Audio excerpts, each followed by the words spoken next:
Claude Bruce can't get to his house in the Kings community of Vicksburg. We got a grill and got heat in there and everything. So he lives in a camper as close as the floodwaters will let him.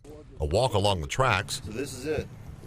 This is my other home. Leads to a makeshift bridge and an elevated ramp to his back door, but there's no power. Bruce may be on the road for another week, maybe two. It's hard to start over again, buying something new. That's why we put up with it. L.D. Prentice is dealing with a 70% drop in business since the city put up the levee walls right across from his restaurant. A lot of people's thinking that LD's is closed, which we're advertising. And I'm going to put some signs out, more signs out today, letting them know that we are open. The Mississippi has reached its crest here at Vicksburg, also downriver in Natchez. But that slow departure of water is leaving a long list of complications for the levees and control structures that have been put up to keep the river in its place. The Army Corps of Engineers reports 45 levee landslides, also some cases of what are called sand boils, where the floodwaters actually have bubbled up on the other side of flood control structures.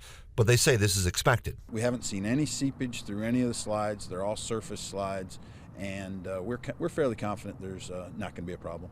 The mighty Mississippi is making a slow retreat back to its banks. Too slow for residents and businesses still feeling the impact of what was a rising river. In Vicksburg, Scott Simmons, 16 WAPT News. In Brandon, the Polk's Drugs on Highway 18 lost a portion of its roof in the high winds Tuesday. The store surveillance cameras captured the falling debris that managed to miss customers. Michael Anderson was out assessing the repairs, convinced that whatever hit here delivered quite a punch. Yeah, it took a pretty good wind to damage it. This isn't just rain damage, this is wind damage. Wind damage, yeah. Storms can be finicky, which appears to be the case here in Scott County. A trailer that was on these bricks last night thrown over on the road because of the storm. Nearby residents are still talking about the storm scare that came after midnight. The bed started shaking and the windows started I thought they was going to break. I thought the window was going to bust. The storm may have skipped a mile or two away to Leon Harrell's house, who rode out the high winds with his 10-year-old grandson, Peyton. Me and that baby was in that room right there, and it sounded like a hard clap of thunder. Gave you a jump, didn't it? Yeah. His barn was shattered with roofing tin tossed hundreds of yards away. The Harrell family is grateful that is all the storm took. I've been here 50 years and I've never seen anything like it. Never. You know, you've heard about it in other places, but you don't ever know until it hits home. How do you describe it? Terrible. Back in Brandon, the rush of rain actually filled the Crossgates Lake that had been drained and was all but bone dry a month ago. At my rain gauge this morning, it was 4 inches. You just don't get those kind of rains that often, but now we have a place that storm water can go to rather quickly. An indication of just how much rain fell so quickly and the high winds it brought with it. Scott Simmons, 16 WAPT News. I sit right here most of the time. Mary Johnson keeps watch from her front porch on East Ridgeway. She says it's like watching NASCAR. That's how fast the traffic is.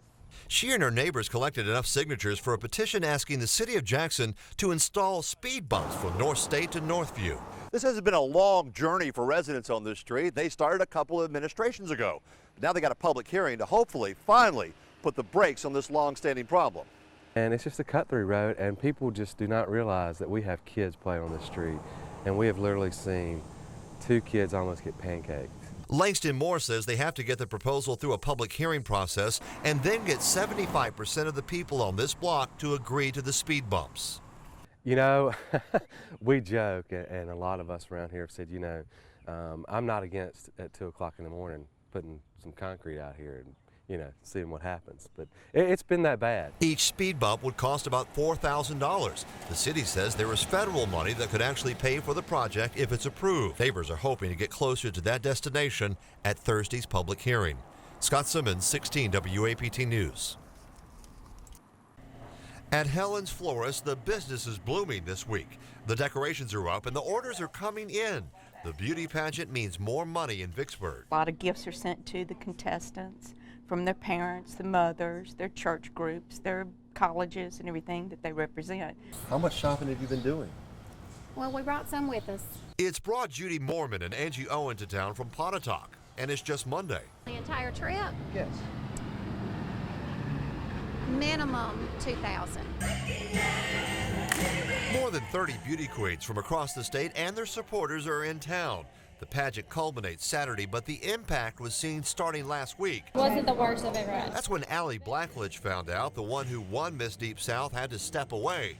That didn't give her much time to get ready to step in. I thought about it a minute, talked to my parents, and we said, who are we to turn down a second chance? I like it with pizza, spaghetti. This is Kendra Lewis's first time on the state pageant scene. Miss Clinton is trying not to miss a thing. I'm more excited, but it's like a big circus. There's so much moving and so much going on. It's hard to just stay focused. Pageant organizers say it's kind of hard to put an exact dollar figure on the economic impact of this pageant here in Vicksburg. The best guess is about $1 million. But for these pageant contestants, there's a dollar figure for them to consider as well.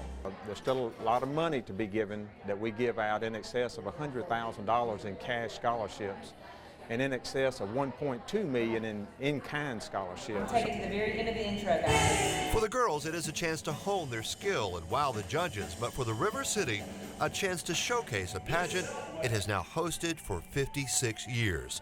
In Vicksburg, Scott Simmons, 16 WAPT News.